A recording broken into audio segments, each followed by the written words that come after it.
and the tenure of the fifth administration will begin. My entire family and I join all Kenyans in wishing the very best to our next president, Dr. William Samoei Ruto, and extending to him our warmest congratulations for receiving the mandate of Kenyans to lead us as our fifth president. And so, Mr. President-elect, expanded women's participation in governance and significantly increased the number of women in cabinet and in senior ranks of government as well as our security organs. Indeed, we have built on President Mwai Kibaki's path-breaking investment in infrastructure. We hand over 11,500 kilometers of newly tarmac roads under our administration, doubling the number of kilometers constructed from the dawn of the Republic to 2013. My administration has upgraded Kenya's infrastructure in terms of roads, ports, bridges, fiber optics, power generation and transmission, and as a result, Kenya now stands out as an investment destination of choice and a continental as well as a global hub. In enhancing service delivery, with the mandate you gave us, we also transformed the way government services reach the mwananchi.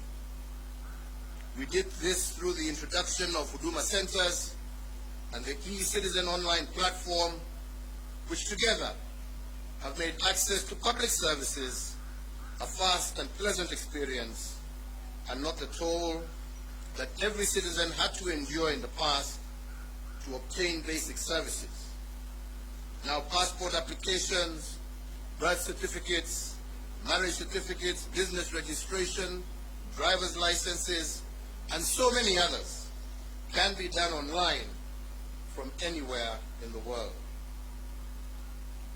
As a digital government, we successfully transitioned from analog to digital television and radio, resulting in the country today being home to 130 TV stations, up from 14 in 2013, and 204 radio stations, up from 130 in 2013. These figures do not factor the massive expansion in the digital space that has seen many hundreds of thousands of Kenyans successfully monetize various digital communication avenues.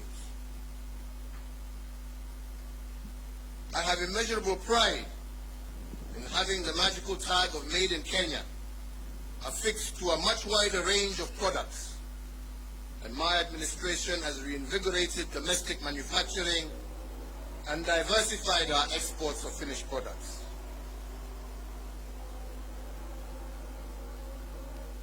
From my predecessor, President Mwai Kibaki, we picked up a country that was the 12th largest economy in Africa to its current position as Africa's 6th largest economy. We have almost tripled the wealth of our nation from a GDP of 4.5 trillion in 2013 to close to 13 trillion currently. Consequently, the income per capita also rose sharply from Kenya shillings 127,065 per person in 2013 to Kenya shillings 245,045 per person in 2021. This has seen Kenya graduate from a lower middle income country, and it is notable that if we continue on this growth trajectory, what this means is that by next year, we will join the league of truly middle-income countries. In another milestone as a mark of the growth that we have experienced, our tax revenues have more than doubled from slightly above Kenya shillings 800 billion in the financial year 2012-2013 to Kenya shillings 2 trillion in the financial year 2021-2022.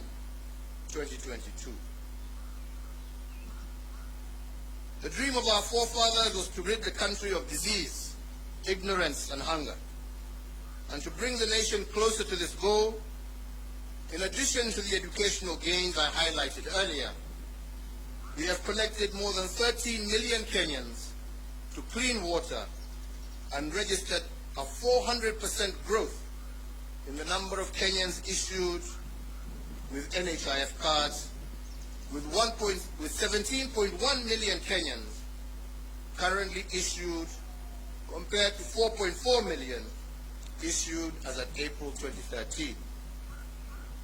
To enhance access to health care, we have constructed countrywide an additional 1,912 healthcare facilities across all levels of care, representing a 43% increase in the total number of public health facilities in the country. These facilities range from the recently commissioned modern state-of-the-art Level 6 Kenyatta University Teaching, Referral and Research Hospital to health centers and dispensaries at the village level. So, fellow Kenyans, every administration has added arrows to our national quiver in energy production. When I took the oath of office in 2013, Kenya's total grid was 1,300 megawatts. This now stands at 2,700 megawatts. But even as we doubled power production, we ensured that our exploits did not break the intergenerational chain of sustainable development. Thus, 80% of the power that Kenya generates is green energy, propelling Kenya to an unenviable position as a continental leader and a pioneering global role model in the generation of green energy. To share in this plenty with all Kenyan families, we have tripled the number of households with access to electricity by connecting an extra 6.3 million households, up from 2.3 million households in 2013. So I therefore hand over in an unbroken chain a country that has connected more people to electricity, more homes to electricity, than any other country in Africa over the last decade.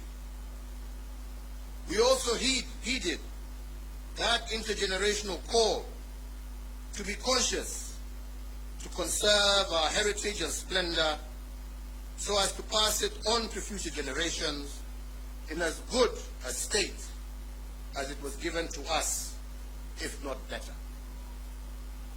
We have done this by leading a planting campaign where 1.34 billion trees have been planted, moving our forest cover from 6.99% in 2013 to 8.83% in 2022, and increasing our tree cover from 12.3%, thus surpassing the set constitutional threshold of 10% in a record 5 years. As a result of our conservation efforts and other legal and institutional reforms, we have also recorded the lowest levels of poaching in our nation's history, and thus registering the highest wildlife population for our Big Five and a majority of other wildlife species that share Kenya with us. So, fellow Kenyans, while we have made remarkable progress, it is also important that I note and appreciate that building a nation is a journey. There is still much more to be done to move our nation to the next level of development towards realizing our Vision 2030. And the fourth administration, which I had the privilege to lead, has built on the foundation laid on others, upon which the fifth administration can also build. So, fellow Kenyans, let me conclude by saying that to serve one's country is the greatest honor any citizen can receive. It is a sacred trust, and it has been an immense privilege that I have not taken for granted. I thank you all for the immense opportunities you have awarded me to serve in various public roles over the last 2.5 decades, which have included, amongst others, Chairman of the Kenya Tourism Board, member of the Jomo Kenyatta University Council, Chairperson of the Disaster Emergency Response Committee, a Member of Parliament for Gatundu South, a Cabinet Minister serving in the Ministries of Local Government, the Ministry of Trade, the Ministry of Finance, the Leader of the Official Opposition, Deputy Prime Minister, and as the President of this Republic for the last 10 years. In all the work I have done as President, and in every presidential decision I have made, and in every executive action I have taken, in every bill I have proposed and assented to, I have been guided by the dream of our forefathers, and that is the dream to eliminate poverty, ignorance, and disease, and to improve the quality of life of all Kenyans, and to create conditions for everyone to achieve their dreams. As a hallmark of our democracy, therefore, I will tomorrow, before God and you, my fellow countrymen, hand over the instruments of power to our new president at the Moi International Sports Center, Kasarani. And with that, the fourth administration will come to an end, and the tenure of the fifth administration will begin. My entire family and I join all Kenyans in wishing the very best to our next president, Dr. William Samoei Ruto, and extending to him our warmest congratulations for receiving the mandate of Kenyans to lead us as our fifth president. And so, Mr. President-elect, as you walk the path to your inauguration and beyond, you will be the president not just for those who voted for you, but for all Kenyans. In the prophetic words of our national anthem, we are summoned to purposefully dwell in unity, peace, and liberty, working hard and together so that plenty may be found within our borders. I therefore wish and pray for your success, as your success will be Kenya's success. I thank you all. May God bless you, and may God bless this great Republic of Kenya. Asante sana.